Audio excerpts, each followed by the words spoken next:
कहते हैं कि दुनिया में मन सबसे ज्यादा शक्तिशाली चीज होती है। अगर किसी चीज को तुम मन से चाह लो तो तुम उसे हासिल कर सकते हो। ये मैं नहीं कहता, ये सभी महापुरुषों का कहना है। लेकिन अगर ये सत्य है, ये सच है, तो जो हम अपने मन से चाहते हैं वो हमें हासिल क्यों नहीं होता है? भाई, कोई भी इंसान अपने मन में दुख तो नहीं चाहेगा, लेकिन वो रहता तो दुख ही है। हर इंसान अपने मन से तो कामयाब होना चाहता है, खूब पैसा कमाना चाहता है, लेकिन फिर भी वो कामयाब नहीं होता। भला ऐसा दुनिया में कौन इंसान होगा जो अपने मन में यह चाहेगा कि मैं न कामयाब रहूं या मैं पैसा न कमाऊं? सोचने की बात है तो इसमें दो चीजें निकलकर सामने आती है। या तो वो पुरुष गलत है जिन्होंने ये बोली कि मन से चाही हुई चीज हासिल हो जाती है, या फिर हम गलत हैं। आज की कहानी जो मैं आपको सुनाने वाला हूँ उसमें आपको एक ऐसा मंत्र मिलेगा। उसे समझने के बाद आपको एक ऐसा मंत्र पता चलेगा जिससे आप ये समझ पाएंगे कि अपने मन से कोई भी चीज कैसे करवाई जाती है, मन में किसी भी बात का बीज कैसे बोया जाता है। ये इस कहानी से आपको अच्छी तरह से समझ में आ जाएगा और इससे आप यह भी समझ पाएंगे कि आकर्षण का नियम लॉ ऑफ अट्रैक्शन है। कहानी छोटी सी है लेकिन बहुत ही गहरी है। इससे कि पहले कि आप कहानी में खो जाएं, इस चैनल को सब्सक्राइब कर ले। तो चलिए कहानी शुरू करते हैं। एक बार की बात है, एक आदमी के जीवन में सिर्फ दुख ही दुख थे। वो जो भी काम शुरू करता उस बेचारे का वो काम पूरा ही नहीं होता। घर में आता तो घर में कलेश बना रहता, किसी से कोई मदद मांगता तो कोई उसकी मदद नहीं करता। ऐसा लगता था कि चारों ओर से दुखों पहाड़ उसी पैर टूट पड़ा है। उसे समझ नहीं आ रहा था कि मैं इन दुखों से पार कैसे पाऊं था। वो दिन रात यही सोचता रहता कि अब अपने दुख से छुटकारा कैसे पाना है। इसी कारण से वो रात में सो भी नहीं पाता था। उसकी आंखों के नीचे बड़े बड़े काला घेरा बन गए थे, जो इस बात का प्रतीक थे कि वो आदमी कितना दुखी और कितना चिंतित है। कभी कभी तो उसके मन में आत्महत्या करने के भी ख्याल आते थे, लेकिन अपने परिवार की चिंता करके वो ये कदम नहीं उठा पाता था। वो इतना दुखी हो गया कि उसने निर्णय किया कि वो इन दुखों से छुटकारा पाके रहेगा। इसके लिए चाहे उसे कितनी भी मेहनत करनी पड़े, कुछ भी करना पड़े, चाहे अंगारों पर चलना पड़े, लेकिन इन लोगों से छुटकारा हासिल करके रहेगा। ऐसे ही एक दिन उसने अपने मित्र से पूछा कि मैं अपने जीवन को कैसे सुधारूं। उसके मित्र ने उसे बताया कि तुम किसी बाबा के पास जाओ। बाबाओं के पास मंत्र होता है, जैसे सारा दुख मिट जाते हैं, जीवन खुशियों से भर जाता है और धन संपदा भी हासिल हो जाती है। तुम किसी ऐसे बाबा को ढूंढ लो, बस तुम्हारा काम बन जाएगा। उसे आदमी के मन में यह बात पूरी तरह से पक्की बैठे गई कि कोई बाबा ही मेरा दुख दूर कर सकता है, और इसलिए उसे किसी भी बाबा के बारे में पता चलता तो वो उसे बाबा के पास पहुंच जाता, उससे अपने समस्या बताता और उससे इसका समाधान पूछते और कहता कि बाबा, मैं कुछ भी करने के लिए तैयार हूँ, लेकिन मेरी इन समस्याओं से मुझे छुटकारा दिला दीजिए। आप जो कहेंगे मैं वो करूँगा, लेकिन मेरे जीवन को सुधार दीजिए। बाबा उससे कुछ टूने टोटके बताता देते थे करने के लिए और बदले में दक्षिणा ले लेते थे कि ये टोने टूट करने के बाद तुम्हारे घर में सुख शांति बनी रहेगी। बस इस टोटके को पूरी विधि के साथ करना। वह आदमी घर लौटकर पूरी विधि के साथ टोन टोटके करने लगा, लेकिन बहुत टूने टोटके करने के बाद भी उसके जीवन में कुछ बदलाव नहीं आया। इसके विपरीत उसका जीवन और ज्यादा दुखी हो गया। जो भी बाबा उसे टोने टोटके देता था वो बदले में उससे दान दक्षिणा लेता था, जिससे उसका धन भी धीरे धीरे खत्म हो गया। इससे उसके जीवन में दुख और ज्यादा बढ़ गया। तब उसे लगा कि बाबाओं के पास जाने से तो मेरे जीवन में दुख कम होने की बजाय बढ़ते ही जा रहे हैं, तो मुझे क्या करना चाहिए? माँ के पास जाऊं कि न जाऊं? फिर एक दिन एक आदमी ने उसे बताया कि तुम अपने घर में किसी पंडित को बुलाकर हवन करवा लो, हवन होगा घर शुरू हो जाएगा। कोई भी बुरी ऊर्जा होगी घर में तो वह घर से बाहर चली जाएगी। किसी पंडित को बुलाकर पूरे विधि विधानों से मंत्रों का उच्चारण करवाओ और हवन कराओ, जिससे घर में सुख शांति आएगी। उसे आदमी के मन में यह बात बैठ गई और उसने एक पंडित को अपने घर पर बुलाकर हवन करवा दिया। हवन अच्छी तरह से संपन्न हुआ। बदले में पंडित ने भी अच्छे दान दक्षिणा ली और उसके बाद वो वहाँ से विदा हो गया। लेकिन कुछ दिनों के बाद उसे आदमी को महसूस हुआ कि उसके जीवन में अब भी कोई बदलाव नहीं आया है। अब वह आदमी पूरी तरह से दुखी हो गया और ज्यादा परेशान हो गया। अब तो उसे लगने लगा था कि मेरे जीवन में से दुख कभी खत्म ही नहीं होंगे, और यही सोच सोचकर उसे आदमी का बुरा हाल हो गया था। फिर एक दिन उसे अपने मित्र से एक ऐसे बाबा के बारे में पता चला जो समाधान बताने के लिए कोई दान दक्षिणा नहीं लेता था। उसे आदमी को लगा कि ये बाबा दूसरी बाबाओं की तरह नहीं हो सकता, क्योंकि यह दान दक्षिणा तो लेता ही नहीं, और यदि दान दक्षिणा नहीं लेते तो सच में यह कोई सिद्ध बाबा होंगे। और यही सोचकर वो उसे बाबा के पास पहुंच जाता है। जब वो आदमी वहां पर पहुंचता है तो वो बाबा ध्यान में बैठे हुए थे। यह देखकर वह आदमी वही चुपचाप बैठकर ध्यान से बाहर आने का उनका इंतजार करने लगा। थोड़ी देर बाद बाबा ने आंखें खोली तो सामने एक दुखी और परेशानी युवक को बैठे देखा। वो उसकी आंखों के नीचे काले और गहरे देखते ही समझ गया कि ये आदमी अपने जीवन में कितना परेशान है। उसे संबोधित करते हुए बाबा ने पूछा कि बच्चा, क्या चाहते हो? बाबा के पास क्या लेने आए हो? उसे आदमी ने कहा कि बाबा, मैं अपने जीवन से बहुत परेशान हूँ। करने के लिए बहुत सारे रास्ते अपनाए, हर वह तरीका करके देखी जो कि किसी बाबा ने मुझे बताई, हर वह काम किया जो किसी भी इंसान ने मुझसे करने को कहा, लेकिन मेरे जीवन के दुख में कोई कमी नहीं आई। बाबा, इसके विपरीत मेरे जीवन में दुखों में बढ़ोतरी हो गई। मुझे समझ नहीं आ रहा है कि मैं क्या करूं। कभी कभी तो मैं आत्महत्या करने की सोचता हूं, लेकिन अपने परिवार को सोचकर मैं ये कदम नहीं उठा पाता। मैं आपके बारे में बहुत सुना है बाबा, और मैं बहुत उम्मीद के साथ आपके पास आया हूँ। कृपया करके मुझे कोई ऐसा मार्ग बताएं जिससे मुझे अपने दोस्तों से छुटकारा मिल जाए। मैं अपने दुखों से छुटकारा पाने के लिए कुछ भी करने को तैयार हूँ। आप मुझे कोई भी रास्ता बताएं, चाहे वो रास्ता कितना भी कठिन क्यों न हो, मैं उसको कॉल करके रहूँगा। बाबा ने महसूस किया कि आदमी तो सच में बहुत परेशान है।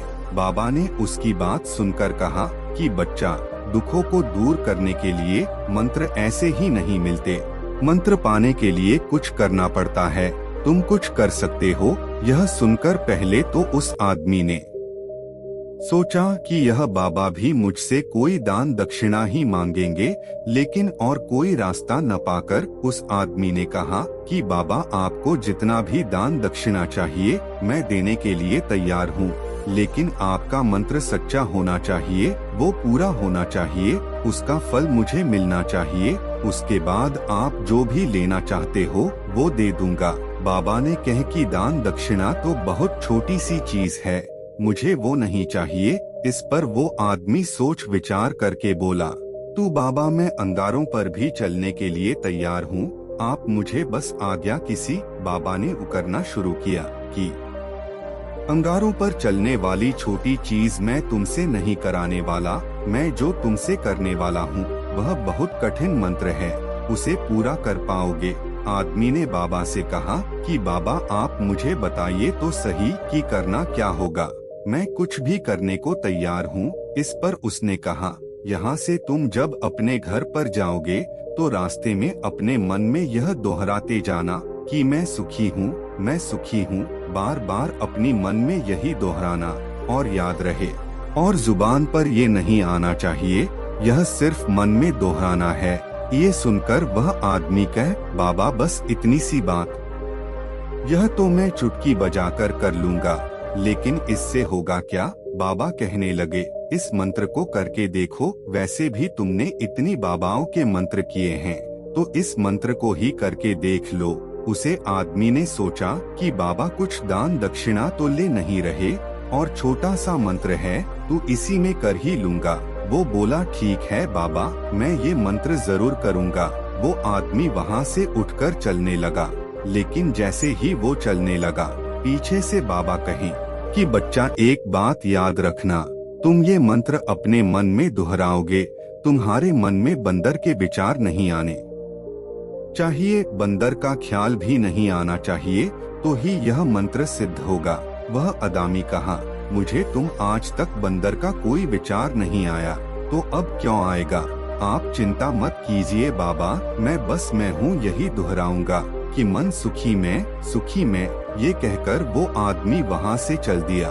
वह अपने मन में सुखी हूँ, मैं सुखी हूँ, यह दो बातें दोहराते हुए थोड़ी दूरी चला था कि उसके मन में अचानक बंदर का खेल आ गया और चला भी गया। लेकिन उस आदमी ने सोचा, आज तक तो मुझे बंदर का कोई विचार नहीं आया, आज बंदर का विचार क्यों आ गया? और ऐसे करके उसने इस बंदर के विचार को पकड़ लिया। वह भूल गया कि मुझे काया दोहराना है, और वो बंदर के बारे में सोचने जब थोड़ी देर बाद उसे फिर से होश आया, तो फिर अपना वो मंत्र दोहराने लगा जो बाबा ने उसे बताया था, मैं सुखी हूँ।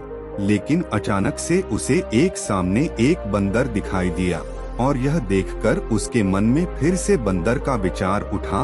अपने अंदर से इस विचार को बाहर करना चाहता था।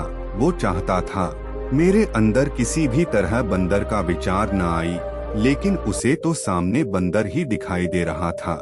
ऐसे ही जादू जेहाद करते वो घर पर पहुंचा, और घर पर पहुंचने के बाद अपने पत्नी से कहा, हे बंदरिया, मुझे कहना में बंदर परोस दो।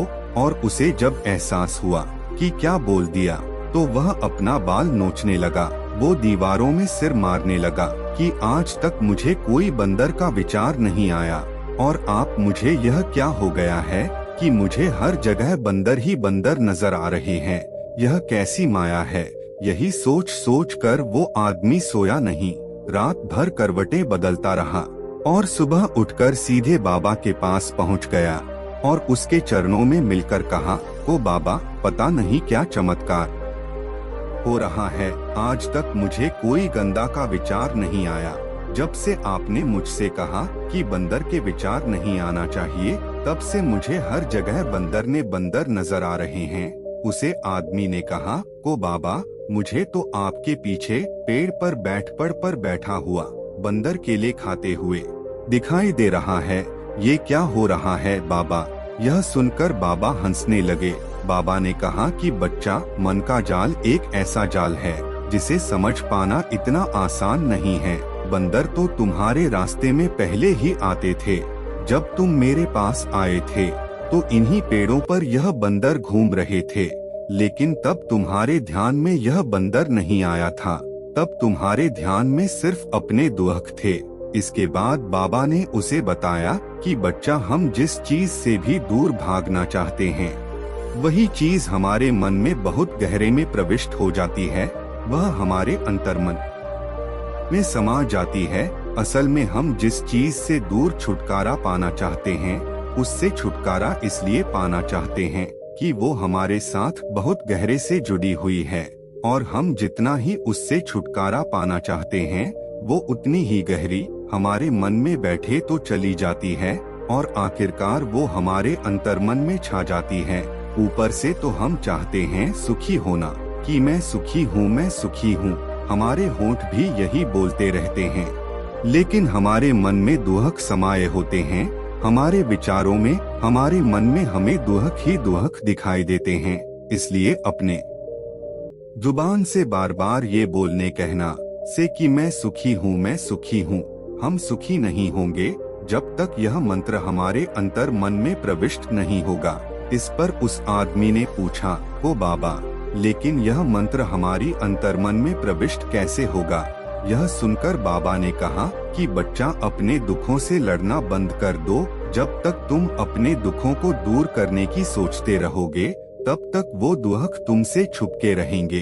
तब तक वह दुख तुम्हारे अंतर्मन पर राज जमाए बैठे रहेंगे, और जिस दिन तुम उन लोगों के बारे में सोचना ही छोड़ दोगे, उन लोगों से छुटकारा ही नहीं पाना चाहोगे, उसी दिन से तुम्हारी जिंदगी से दुख गायब हो जाएंगे।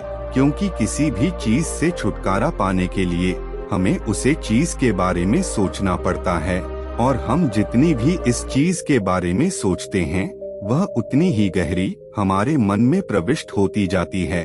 हम अधिकतर समय के दुखों के बारे में ही सोचते हैं। हम यही सोचते हैं कि हमारे जीवन में दुख है और हमें इससे छुटकारा पाना है।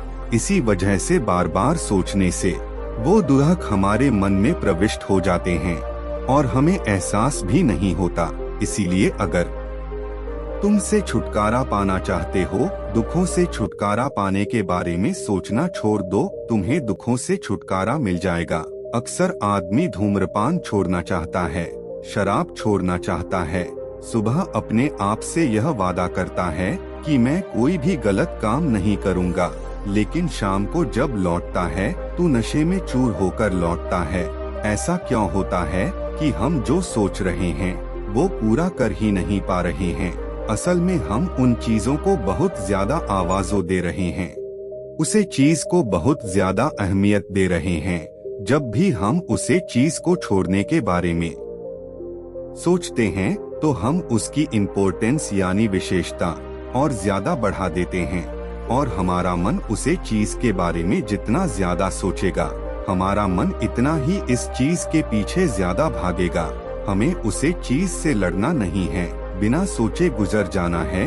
और अगर इस मंत्र को हम समझ लेते हैं तो हम अपने जीवन में जो भी पाना चाहते हैं, इसे अपने अंदर आत्मा में डाल सकते हैं, और एक बार वह लक्ष्य हमारे अंतर आत्मा में बैठ जाता है तो सफलता पाने में कोई समस्या नहीं आती, कोई दिक्कत नहीं आता है। तो दोस्तों, कैसी लगी यह कहानी कमेंट बॉक्स में कमेंट जरूर करें। धन्यवाद दोस्तों, कहानी को पूरा देखने के लिए।